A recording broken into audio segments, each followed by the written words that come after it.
Hello, my dear friends and law aspirants. Welcome back once again on Utkarsh CLAT classes. This is Hasib Chauhan, mentor for your legal reasoning. So, dear friends, today I have a question for all of you. Who is Hindu as per the Hindu law? तो यहां पर अगर आप जाएंगे तो Hindu marriage act में वहां पर आपको सेक्शन नंबर 5 में डेफिनेशन मिलेगी कि हिंदू कौन है. ठीक है, चलिए तो अब हम बात कर लेते हैं हिंदू लॉ की. सबसे पहले तो चलो समझते हैं और समझाते हैं. तो who are Hindus? A person can be called as Hindu who is a Hindu by religion in any form. In any form का मतलब क्या है बेटा, वो आगे समझना. बुद्धिस्ट, जैन और सिख बाय रिलीजन. तो इसका मतलब क्या हुआ कि यहां पर बुद्धिज्म को, जैनिज्म को, सिखिज्म को हिंदू कैटेगरी में रखा गया है. और अगर कोई धार्मिक रूप से हिंदू धर्म के सारे उपदेशों को फॉलो कर रहा है वो, तो यहां पर उसको भी हिंदू माना गया है. Is born from Hindu parents. अगर उस पर्टिकुलर बच्चे के पेरेंट्स जो हैं वो ऑलरेडी हिंदू रिलीजन को फॉलो करने वाले हैं, तो वो बच्चा जो उनके घर में पैदा हुआ है वो डेफिनेटली हिंदू कहलाएगा. is not a Muslim, Parsi, Christian और Jews and are not governed under Hindu law. लेकिन ये लोग जो मुस्लिम है, पारसी है, क्रिश्चियन है, जूज हैं, और यदि वो हिंदू लॉ से गवर्न नहीं होता है तो वो हिंदू नहीं माना जाएगा. बाकी सारे के सारे जो पर्सन है वो हिंदू कहलाएंगे. Laws in India. Supreme Court of India in the landmark case of Sastri versus Mooldas expressly defined the term Hindu. This case is related to the Swami Narayan temple in Ahmedabad. There are a group of people called the Satsangi who were managing the temple and they restrict non-Satsangi Harijans to enter the temple.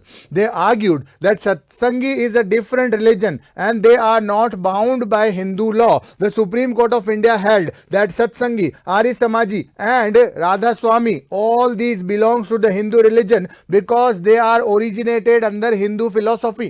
तो यहां बोला गया कि भाई ये case था अहमदाबाद का जिसमें इस पर्टिकुलर डेफिनेशन को बताया गया कि सर अगर चाहे वो आर्य समाज के मानने वाले हो, सत्संगी समाज के मानने वाले हो, राधा स्वामी समाज के मानने वाले हो, इन सभी लोगों को हम हिंदू की तरह ही ट्रीट करेंगे इंडियन लॉ के अकॉर्डिंग, क्योंकि हिंदू लॉ से ही ये सब ओरिजिनेट हुए हैं, निकले हैं.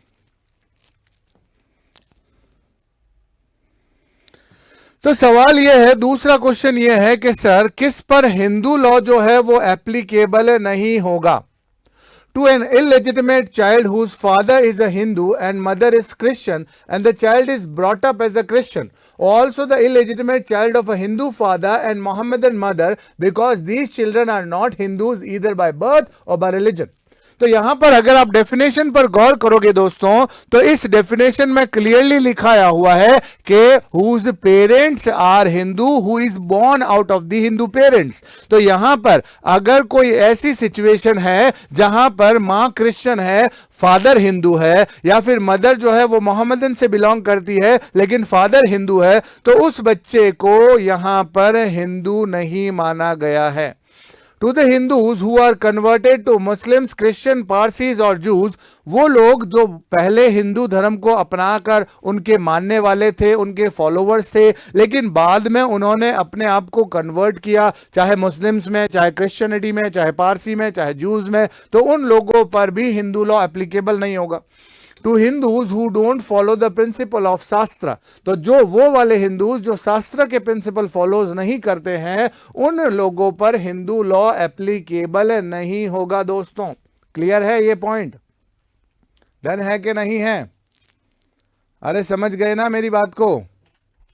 तो एक बार इस डेफिनेशन को अच्छे से समझ लो जल्दी से. तो यहां तक आपको पॉइंट समझ में आ गया बेटा कि किसे हिंदू कहेंगे और किस पर हिंदू लॉ एप्लीकेबल नहीं होगा. अब ध्यान से समझना दोस्तों, आप लोगों के लिए न्यू ईयर से पहले सरप्राइज आ रहा है और न्यू ईयर के प्लान में भी सरप्राइज है.